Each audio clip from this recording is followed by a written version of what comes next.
ఇక్కడ కొన్ని 2 వీడియోస్ చూద్దామండి. ఈ 2 వీడియోస్ చూస్తే మనకి ఈ ఘటన గురించి కొంత అర్థం అవుతుంది. ఇందులో ఏమిటంటే ఒకటి, ఫస్ట్ జగన్మోహన్ రెడ్డి గారికి ఆ గజమాల ఈ మధ్య వేస్తున్నారు అందరు రాజకీయ నాయకులకి. అదొక ఫ్యాషన్ అయిపోయింది. అదేమో చాలా భారీగా ఉంటుందండి. ఎంత భారీగా ఉంటుందంటే అది వచ్చి కొట్టుకుంటే పడిపోతారేమో వాళ్ళు అన్నట్టుగా ఆ స్థాయిలో ఉంటాయి. వాటిని క్రేన్లు పెట్టి మరీ వేస్తారు, ఎందుకంటే అవి మనుషులు మోయలేరు వాటిని. ఒకవేళ దాన్ని క్రేన్ నుంచి కనుక వాళ్ళ మెడలకు వేసేస్తే వాళ్ళు పడిపోతారు, అంత బరువు ఉంటాయి. అది వేయకుండా ఓన్లీ అట్లా తీసుకెళ్ళి అక్కడ పెట్టి మళ్ళీ తీసేస్తున్నారు ఆ క్రేన్ల ద్వారా. సో నిన్న కూడా జగన్మోహన్ రెడ్డి గారికి కూడా అటువంటి గజమాల ఒకటి వేశారు. వేసినప్పుడు యాక్చువల్గా ఈ గజమాల పెద్దది కాబట్టి, ఇంత లావున ఉంటుంది కాబట్టి ఒక్కొక్కటి అది తగిలితే కొంచెం దెబ్బ తగులుతుంది, కనీసం ఒత్తిడి ఉంటుంది ఫేస్ మీద. అలా నిన్న జగన్మోహన్ రెడ్డి గారికి కూడా తగిలినట్టు ఆయన కంటి మీద ఇట్లా చేయి పెట్టుకోవటం అనేది కనిపించిందండి. ఫస్ట్ ఆ వీడియో చూద్దాం మనం.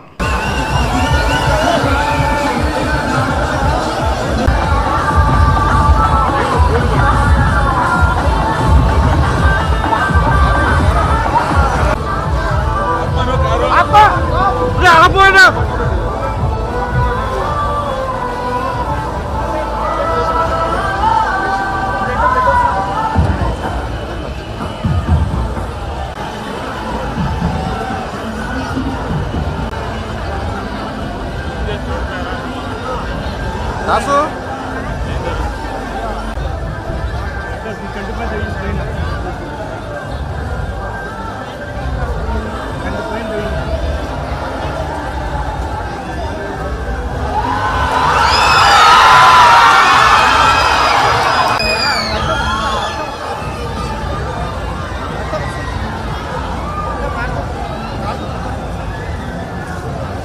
సో క్లియర్గా ఆ గజమాల వేసినప్పుడే ఈ దెబ్బ తగిలినట్టుగా నుదుటి మీద ఆయన కొంచెం కుదేలైనట్టుగా కనిపించిందండి.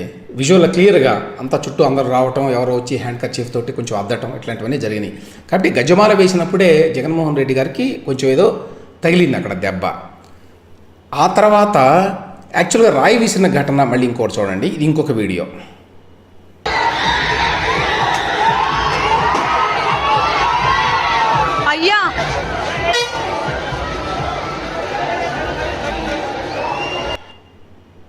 సో ఈ వీడియోలో క్లియర్గా ఒక రాయి లాంటిది ఏదో అలా రావడం కనిపించిందండి. ఇందులో క్లియర్గా కనిపిస్తుంది వీడియోలో.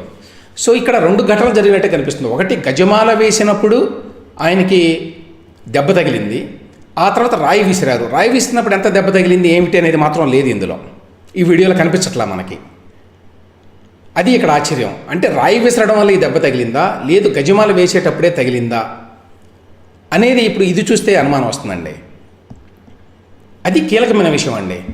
గజమాల వేసినప్పుడు ఆయనకి దాని యొక్క ఒత్తిడి వల్ల కొంత దెబ్బ తగిలింది అనేది చాలా క్లియర్గా వీడియోలో ఉంది.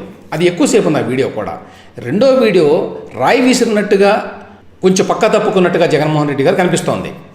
అదేమీ బలమైన దెబ్బగా తగిలినట్టుగా కానీ, దాంతో ఆయన ఏమీ స్థాణువైనట్టు కానీ లేదు. వేరే గజమాల తగిలినప్పుడు మాత్రం కాసేపు ఆయన కొంచెం గందరగోళ పడ్డాడు, అనుకోకుండా తగిలిన దెబ్బకి అనేది క్లియర్గా కనిపిస్తోంది. కాబట్టి దీని లోతుల్లోకి వెళ్ళి దీన్ని ఇన్వెస్టిగేషన్ చేయాల్సిన అవసరం ఉంది. యాక్చువల్గా ఆ దెబ్బ గజమాల వల్ల తగిలిందా, లేదు రాయి వేయడం వల్ల తగిలిందా? ఈ రాయి వేయడాన్ని హత్యాయత్నం కింద చూడవచ్చా, లేదు గతంలో వైజాగ్ ఘటనని ఏ విధంగా అయితే రాజకీయ ప్రయోజనాల కోసం ఉపయోగించుకున్నారో అదేవిధంగా రాజకీయ ప్రయోజనాల కోసం ఉపయోగించుకోవడానికి ఈ స్థాయిలో ప్రచారం చేస్తున్నారా హత్యాయత్నం అని? స్వయంగా ఆయన మీడియాలోనే హత్యాయత్నం అనేటువంటి పెద్ద ఏనుగంత అక్షరాలతో రాశారు. అంటే చంద్రబాబు నాయుడు గారు స్పష్టంగా ఎలక్షన్ కమిషన్ ఆఫ్ ఇండియా వారు దీని మీద ఇంపార్షియల్ అండ్ అన్బయాస్డ్ ఎంక్వైరీ చేయాలి అని చెప్పి రాశారండి. అది చేయాలి, ఖచ్చితంగా అవసరం అది. అయితే అదే సమయంలో తెలుగుదేశం పార్టీ వారు దీన్ని కొంచెం అపహాస్యం చేస్తూ ట్వీట్లు పెట్టారు. ఏమిటి ఈ ట్వీట్లు? కోడికత్తి కమల్ హాసన్ ఈజ్ బ్యాక్ అని చెప్పి, దెబ్బ తగిలిందని నటించబోయే ముందు, కెమెరా ముందు నటించేటప్పుడు అని ఏదో పెట్టారు వీళ్ళు. సరే, మన రాజకీయాలు ఇట్లా ఉన్నాయి కాబట్టి సహజంగానే వాళ్ళటు వీళ్ళటు ఇట్లా పెట్టారు. కింజరాపు అచ్చెన్నాయుడు ఒక స్టేట్మెంట్ ఇచ్చాడండి. కోడికత్తి డ్రామా 2.0 వెర్షన్ గులకరాయి దాడి. వీళ్ళు ఏమంటారంటే ఇందులో కీలకమైన పాయింట్ అచ్చెన్నాయుడు గారు చెప్పేది యాక్చువల్గా మనకు విజువల్స్లో కూడా కనిపించిందండి. అది కరెంటు లేకపోవడం. ముఖ్యమంత్రి ఆ రోడ్డు మీద వెళ్తుంటే కరెంటు లేకపోవడం అనేది మామూలు విషయం అండి. ముఖ్యమంత్రి గారు వెళ్తుంటే విజయవాడ లాంటి చోట్ల సింగనగర్ అనే ప్రాంతంలో రోడ్డు మీద కరెంట్ లేకపోవడం ఏంటి, అంతా చీకటిగా ఉండటం ఏంటి అనేది ఒకటి. రెండవది, ఒక చిన్న గులకరాయి విసిరితే దానిని హత్యాయత్నం కింద చూపించాల్సిన అవసరం ఉందా? ఈ డిస్ప్రపోర్షనేట్ ప్రొజెక్షన్ ఏదైతే ఉందో దానివల్ల అసలు ఈ సంఘటన మీదే అనుమానాలు రావా? ఎందుకంటే గతంలో చంద్రబాబు నాయుడు గారి మీద అక్కడ నెల్లూరు జిల్లా అనుకుంటాను, అంగళ్ళులో, లేదా చిత్తూరు జిల్లా అంగళ్ళు అనే ప్రాంతంలో కొన్ని వందలాది మంది రోడ్డు మీదకి వచ్చి చాలా గొడవలు, ఘర్షణల వాతావరణం క్రియేట్ అయింది ఆయన చుట్టుపక్కల. అది చూస్తే ఎవరికైనా కూడా ఏదైనా జరగవచ్చు అనేటువంటి భావన కలిగింది. ఇక్కడ అటువంటిది ఏమీ లేదు, జస్ట్ ఒక చిన్న రాయి విసిరినట్టుగా కనిపిస్తుంది ఆ వీడియోలో. కానీ దీనినేమో అంత భారీ స్థాయిలో ప్రయోగం చేయటము, చంద్రబాబు నాయుడు గారి మీద అమరావతిలోనేమో రాళ్ళు చెప్పులు విసిరేస్తే అది ప్రజల నిరసన తెలపటం, తెలిపేటువంటి హక్కులో భాగము అని అప్పటి డీజీపీ గౌతమ్ సవాంగ్ గారు అనడము, అవన్నీ మనకు తెలుసు. సరే, ఆ మాట ఇప్పుడు మనం అనలేం, కానీ అది అట్లా నిరసన తెలపటం ప్రజల హక్కు అనేది, అది నిరసన తెలపటం కాదు, రాయి విసరటం అనేది ఒక ఆకతాయి పని. దానికి ఖచ్చితంగా అది నేరము, దాని శిక్ష ఉండాలి, అందులో ఏం డౌట్ లేదు. మూడవది, అసలు ఈ ఘటన జరిగిన విధానం గురించి కూలంకషంగా ఇన్వెస్టిగేషన్ జరగాలి. ఎందుకంటే నేను ఇంతకుముందు చెప్పినట్టు ఈ వీడియోలు చేస్తే మనకు అర్థమయ్యే విషయం ఏంటంటే, గజమాలు వేసుకునేటప్పుడే ఆయనకి నుదుటి మీద దెబ్బ తగిలినట్టుగా, ఆయన చాలా ఇబ్బంది పడినట్టుగా చాలాసేపు కనిపించింది. వేరే రాయి విసిరారు అని చెప్పినటువంటి వీడియోలో మాత్రం ఒక ఫ్యూ సెకండ్స్ మాత్రమే ఏదో విసిరినట్టుగా, అది రాయో మరొకటో కూడా తెలియదు మనకి, కనిపించింది. సాధారణంగా పూలు ఇట్లాంటివన్నీ విసరటం అనేది గత చాలా కాలంగా చూస్తున్నాం. అందరి యాత్రల్లో, జగన్మోహన్ రెడ్డి గారి యాత్రలో, చంద్రబాబు నాయుడు గారి యాత్రల్లో, లోకేష్ గారి యాత్రల్లో, అన్ని చోట్ల జరిగింది అది.